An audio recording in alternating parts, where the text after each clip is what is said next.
ایک شخص جس نے کہا کہ میں جو ہے ایٹم بم سے باز نہیں آؤں گا خواہ مجھے جان پر کیوں نہ کھیلنا پڑے، اور ہینری کسنگر نے دھمکی دی اسے کہ بھٹو تم باز آ جاؤ، اگر تم نے ایٹم بم بنانا بند نہ کیا تو تمہیں عبرت کا نشان بنائیں گے۔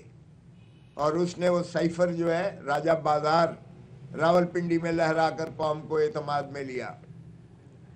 لیکن ہم نے بدقسمتی سے کوئی ہینری کسنگر یا امریکہ کو تو کچھ نہ کہا، لیکن ضیاء الحق نے مولوی مشتاق کے ساتھ مل کر اس عظیم قائد کو شہید ذوالفقار علی بھٹو کو پھانسی دے کر لحد میں اتار دیا۔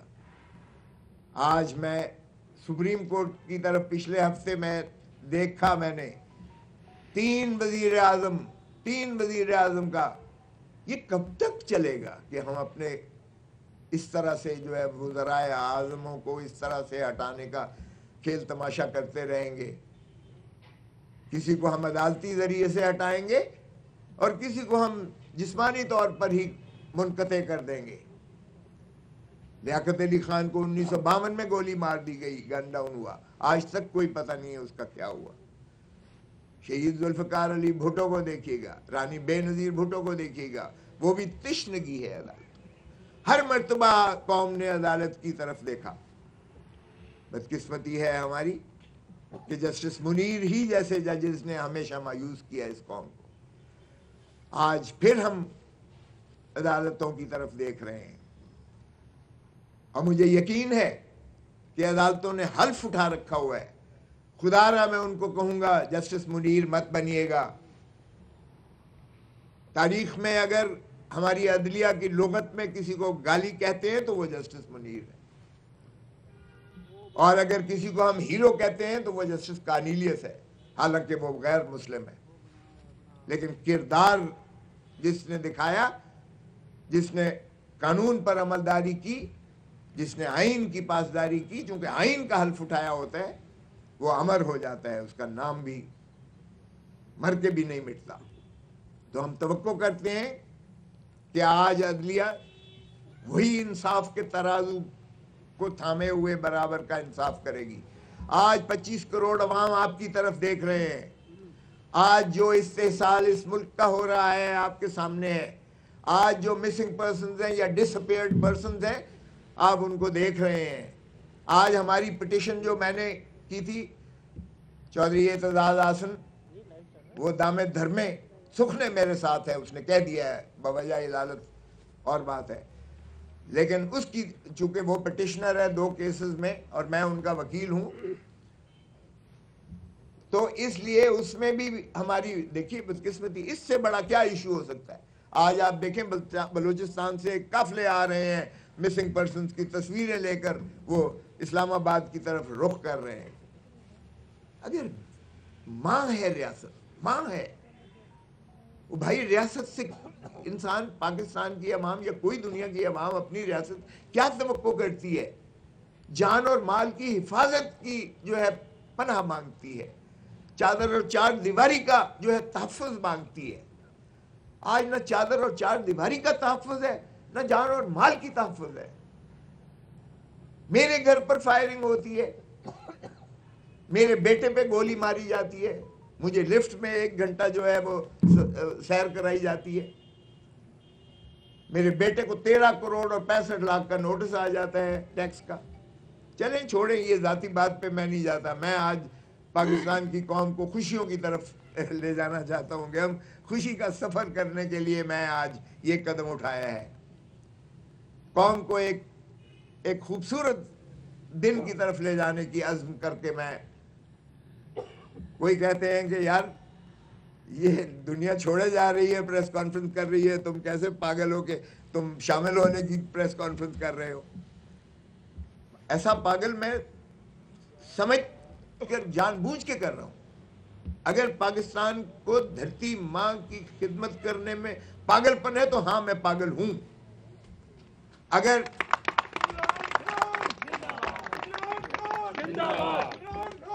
عمران خان، سردار لطیف خان کھوسا، پاکستان تحریک انصاف، دیکھیں یہ سچ کو سچ کہنا، حق کو حق کہنا، میں سمجھتا ہوں کوئی ایسے خوف زدہ ہونے کی ضرورت نہیں ہے.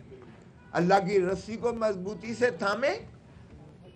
یہ چھوٹے چھوٹے جو ہے خوف، دولت، اقتدار، طاقت، یہ اس کے خدا آپ کو بالکل چھوٹے پگمیز نظر آئیں گے. ہمارا ایمان کیوں متزلزل ہو جاتا ہے؟ یہ 5 چیزیں اللہ ہی کے ہاتھ میں ہیں، اس کے علاوہ کسی کے ہاتھ میں نہیں ہے. زندگی، موت، عزت، ذلت، رزق، اس میں کسی کو شک نہیں ہونا چاہیے. اللہ کے سوا کوئی رازق نہیں ہے. یہ کہنا کہ میرا رزق بند ہو جائے گا اگر میں یہ کام کروں گا اور اس طرح سے یہ لوں گا، تو یہ اللہ ہی جو ہے کے ہاتھ میں ہے، اس لیے کسی انسان کے ہاتھ میں نہیں ہے. میں سمجھتا ہوں ہمیں مل کر عزم کرنا پڑے گا، غلط کو غلط کہنا پڑے گا. لطیف کھوسا زندہ باد، لطیف کھوسا زندہ باد، لطیف کھوسا زندہ باد، عمران خان زندہ باد، عمران خان زندہ باد، پی ٹی آئی زندہ باد. سو اس میں کسی کو نہ تو خائف ہونے کی ضرورت ہے. دیکھیں کیوں خائف ہوں؟ او بھائی یہ ادارے ہمارے ادارے ہیں، یہ فوج ہماری فوج ہے. آئین میں ان کے حدود و قیود متعین شدہ ہیں. عوام کے ٹیکسز سے ان کو تنخواہیں ملتی ہیں. یہ جتنی مراعات چاہے افواج پاکستان کے جرنیلوں کو ملی ہوئی ہیں، چاہے سپریم کورٹ اور ہائی کورٹ کے ججز کو ملی ہیں، چاہے یہ ملک میں جو بیوروکریسی ہے ان ساروں کے، ان کے اصل مالک عوام ہیں جو ان کو اپنے پیٹ کاٹ کے ان کو پیسے دے کر ٹیکسز سے اور ان کو جو ہے تنخواہیں دیتے ہیں اور مراعات ان کو دیتے ہیں. اور ان کے فرائض میں ہے ججز کے کہ وہ انصاف فراہم کریں. افواج پاکستان کے فرائض میں ہے کہ وہ نہ صرف بارڈرز کا حفاظت کریں بلکہ ان کو اگر اندرونی کوئی ایسی خلفشار میں سویلین حکومت امداد میں بلاتی ہے، چاہے وہ سیلاب کاری ہو، چاہے وہ تباہ کاری ہو زلزلوں کی، اس میں معاون اور مدد کرنا یہ ان کے فرائض منصبی میں ہے. سو اس لیے خدا را آئیے ہم اپنے حدود و قیود میں رہیں اور اس فلاحی مملکت کی ایک داغ بیل ڈالیں. یہ قباحتیں صرف اس وقت ہوتی ہیں جب ہم اپنے اختیارات سے متجاوز ہو کر دوسرے کے اختیارات میں چلے جاتے ہیں. اس وقت مجھے افسوس سے کہنا پڑتا ہے کہ پاکستان سرزمین بے آئین بن چکی ہے. بھائی 90 دن کے اندر الیکشنز کا انعقاد یقینی تھا.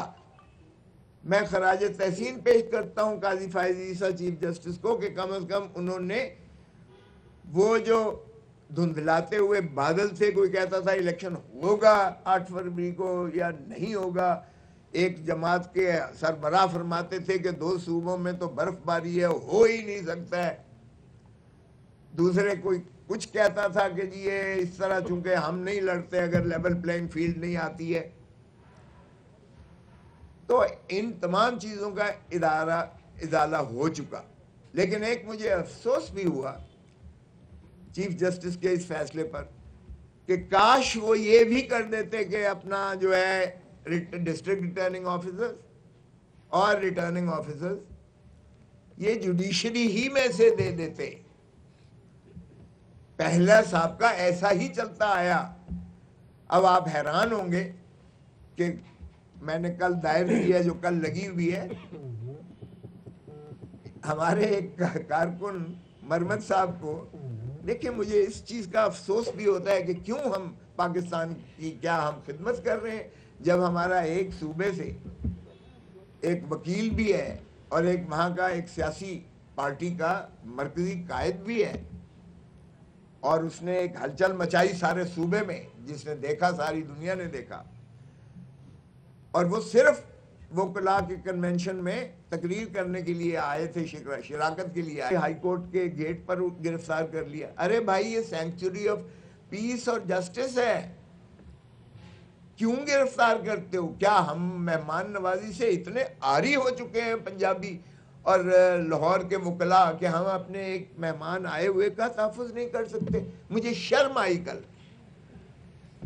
اور پھر دیکھیں ڈپٹی کمشنر صاحبہ جو ماشاءاللہ موجودہ چیف منسٹر کیئر ٹیکر نہیں چیئر ٹیکر ہے، کیئر ٹیکر تو ختم ہو گیا، 90 دن کے بعد یہ قاسم ہے، موجودہ چیئر ٹیکر چیف منسٹر کے بانجی ہیں ڈپٹی کمشنر صاحبہ، وہ اپنے ڈیٹینشن آرڈر میں کیا لکھتی ہیں؟ اے پرسن فرام KPK، نام اس کا لکھ کے has the potential، وکیل بھی has the potential to create law and order situation۔ یار اس بات پہ آپ 30 دنوں سے نظر بند کر سکتے ہو کہ اس کا پوٹینشل ہے، اس کی کیپیسٹی ہے کہ وہ کوئی law and order situation create کر سکتا ہے۔ اس مفروضے پر دنیا میں آج تک کیسا ہوا ہے ایسا؟ تو اگر ایسے آپ نے ڈپٹی کمشنر